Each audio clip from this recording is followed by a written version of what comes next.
नमस्कार दोस्तों, आप हैं अपने ही गुड लिविंग चैनल पे। और भाई आज बरसात नहीं है और कभी बादल आ रहे हैं, कभी धूप निकल रही है। लेकिन दोस्तों आज इतने सुंदर फूल खिले हुए हैं, क्योंकि जैसा कि बरसात के बाद खिलते ही हैं और पौधे भी बहुत ज़्यादा हरे हरे नज़र आते हैं। तो बिल्कुल वैसे ही है। और कल जैसे खूब बारिश हुई तो सारे पौधे बिल्कुल नहा धो के एकदम रेडी होके खड़े हैं। और बहुत अच्छा लग रहा है देख के, मतलब पहले से ज़्यादा ग्रीन कलर लग रहा है प्लांट्स के ऊपर। और खूब सारी वैरायटी के फूल खिले हुए हैं। तो बस आज भी चलते हैं एक ऐसे प्लांट के बारे में डिस्कस करने जो कि बहुत सुंदर फूलों वाला प्लांट है। और दोस्त उस पे कोई एक दो फूल नहीं आते, उस पे पूरी बंच की बंच आती है फूलों की। तो आज हम बात करेंगे इक्सोरा की। तो इक्सोरा मैंने आपको ट्रांसप्लांट करके भी दिखाया था कैसे आपने इक्सोरा का प्लांट लगाना है, तो एक बार वो वाला वीडियो भी देख लेना। और इसकी दोस्तों मैंने कल बारिश में भीगते हुए इसकी कटाई छटाई की, क्योंकि मेरा मन कर रहा था कि इसकी मैं कटिंग्स लगाऊं। और कुछ दोस्तों इसकी ब्रांचेस ना काफ़ी मतलब और प्लांट्स के ऊपर गिर रही थी और बिल्कुल डी शेप हो रहा था ये प्लांट। तो फिर मुझे लगा इसको शेप भी दे दूं, और जो इसकी हेल्दी हेल्दी ब्रांचेस हैं जो अच्छी लग रही हैं, शेप दे रही हैं इसको अच्छा, उनको मैंने प्लांट पे छोड़ दिया। और जो मुझे लग रहा था कि मतलब शेप खराब कर रही हैं पौधे की या इधर उधर गिर रही हैं, तो फिर उनको मैंने इधर उधर लगा दिया। तो दोस्तों बहुत आसान है इक्सोरा की कटिंग को चलाना, और लगाना इसलिए भी ज़रूरी है क्योंकि अगर बीच बीच में अगर आप इस प्लांट को रखते हो अपने गार्डन में, तो फिर क्या होता है कि मतलब इस पे तितलियां भंवरे जो पोलिनेटर्स होते हैं बहुत ज़्यादा अट्रैक्ट होते हैं। तो ये गमले में आप देख ही रहे हो। अब इसकी शेप भी आपको अच्छी लग रही होगी। पहले तो इधर आगे की तरफ बहुत सारी ब्रांचेस निकली हुई थी, सारी वो गिरी सी हुई थी। फिर मैंने उनको तो ग्रो कर ही लिया प्रूनिंग करके। और अब ये देखो ये प्लांट भी कितना अच्छा हो गया है। तो दोस्तों ये परफेक्ट टाइम चल रहा है अगर आपके पास इक्सोरा के प्लांट हैं उनको लगाने के लिए भी। और दूसरा, अगर आपके पास पहले से ये प्लांट है तो उसकी कटिंग भी आप लगा सकते हो। और अगर आप नर्सरी से लाके लगाना चाहो तो भी आप लगा सकते हो। और दोस्तों ये मतलब मैं इसलिए कह रही हूँ बीच बीच में रखने के लिए प्लांट्स के, क्योंकि कुछ हमारे ऐसे प्लांट्स होते हैं जिनमें कि फ्लावर लेट आते हैं या पोलिनेटर्स नहीं अट्रैक्ट होते।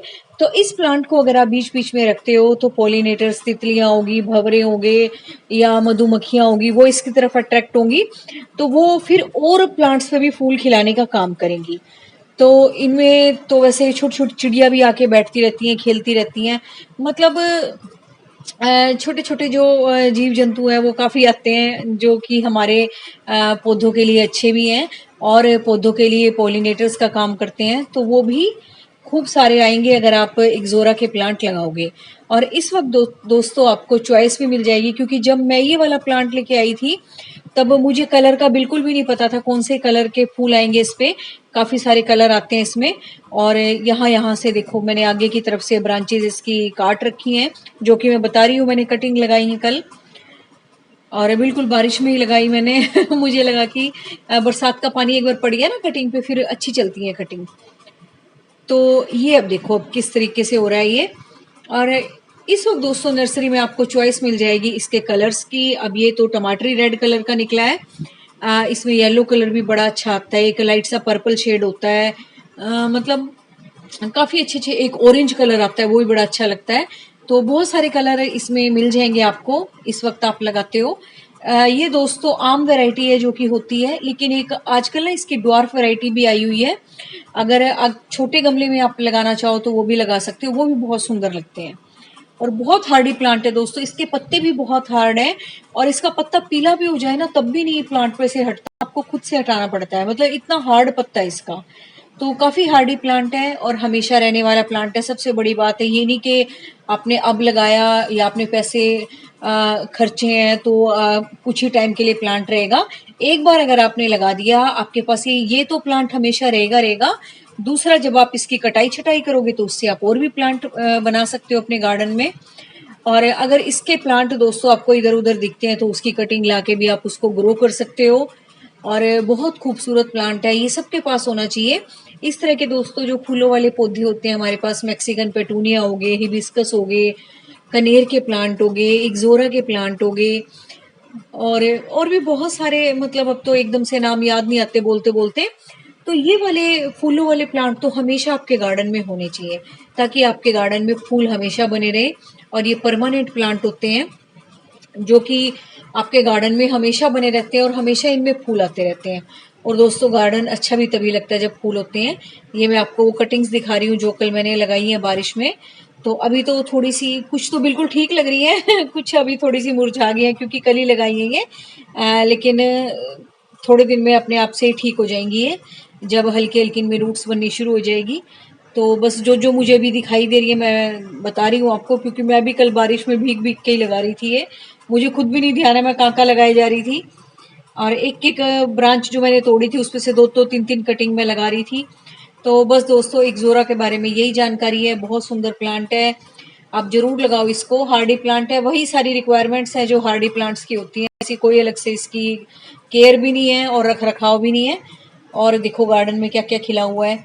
और कुछ बयासों में मैंने यहाँ अरेंजमेंट की है, मौसम अच्छा हो रहा था। फिर मुझे लगा कि जो हमारे साइड में रखने वाले प्लांट है, बरसात कल भी ज़्यादा हुई, परसों भी ज़्यादा हुई, तो जो मेरे ऐसे प्लांट हैं जिनमें कि बारिश ज़्यादा नहीं पड़नी चाहिए, फिर मैंने उनको साइड में रखा। और जैसे एडीनियम हो गए तो उनको मैंने साइड में रख दिया। और ये रोज़ तो कल मैंने आपको लगा के दिखाया ही था। तो अब इसमें बारिश का पानी पड़ जाएगा तो और भी अच्छा रहेगा फिर। तो ये वाला वीडियो भी आप देख लेना, कश्मीरी रोज लगाने वाला। तो एडीनियम को भी मैंने साइड में रख दिया। मुझे डर था कहीं ज्यादा पानी की वजह से खराब ना हो जाए, क्योंकि फिर इसका कोर्टेक्स एक बार खराब हो गया ना, संभालना मुश्किल हो जाएगा। और वैसे कितना अच्छा चल रहा है अब ये। तो बिल्कुल मैंने इसको साइड वाले एरिया में रख दिया। यहाँ हल्की धूप आती है लेकिन बारिश का पानी नहीं पड़ेगा। कभी ज़्यादा बारिश से फिर ये ख़राब हो गया तो फिर मुश्किल हो जाएगी। तो ये आपने भी करना है। इक्सोरा के साथ साथ ये भी देखते जाओ कि आपने कौन से प्लांट्स को साइड में रखना है। और दोस्तों, रही बात बेबी सनरोज की, आप पूछते हो आपने साइड में क्यों नहीं रखे। तो भी मुझे रखने की ज़रूरत नहीं है, क्योंकि जो मेरी हैंगिंग बास्केट है वो कोको कोयर की हैं। और उसमें से एकदम से पानी ड्रेन आउट हो जाता है। जो मीडियम है मैंने वो भी बड़ा हल्का सा बना रखा है, ऐसी कोई बात नहीं है। और उनको हटाना भी बड़ा मुश्किल है भाई। और आज तो दोस्तों मेरी फ्लावर वैली में भी इतने सारे फूल खिले हैं, शायद आपको दोस्तों कैमरे में इतने ज़्यादा नज़र नहीं आएंगे, लेकिन आंखों से जब हम देखते हैं ना पूरा का पूरा व्यू, तो बिल्कुल ये घाटी एकदम से मेरी फ्लावर वैली फूलों से भरी हुई है। क्योंकि कैमरे में हम थोड़ा सा ही एरिया कैप्चर कर पाते हैं, लेकिन जब आप पूरा का पूरा व्यू देखते हो ना आंखों से, तो बिल्कुल इतने सारे फूल खिले हुए हैं यहाँ पे, बहुत सारे फूल खिले हुए हैं। और ये आप खुद ही देखो कितने अच्छे लग रहे हैं ना।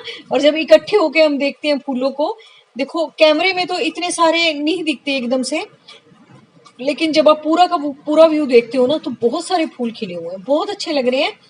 और बरसात के बाद जैसे फूल खिलते ही हैं ज़्यादा। तो भाई अगर आप बनाना चाहो तो बिल्कुल आप भी फ्लावर वैली बना सकते हो घर में, इस तरह की कटिंग्स लगा लगा के। और अभी तो खूब टाइम है, जल्दी से बन भी जाएगी, इसको कोई ज़्यादा टाइम भी नहीं लगता, 10-15 दिन ही लगते हैं। और अब तो मौसम भी चल रहा है, बीच बीच में बारिश भी होती रहती है। तो बस दोस्तों, उम्मीद है इक्सोरा की जानकारी आपको अच्छी लगी होगी। और बिल्कुल इक्सोरा लगाते वक्त भी मैंने ये वीडियो बनाया था, एक बार वो भी देख लेना आप कैसे लगाते हैं इसको। तो बस दोस्तों, उम्मीद है आज का वीडियो आपको अच्छा लगा होगा। Thank you very much. Take care of your dear plants.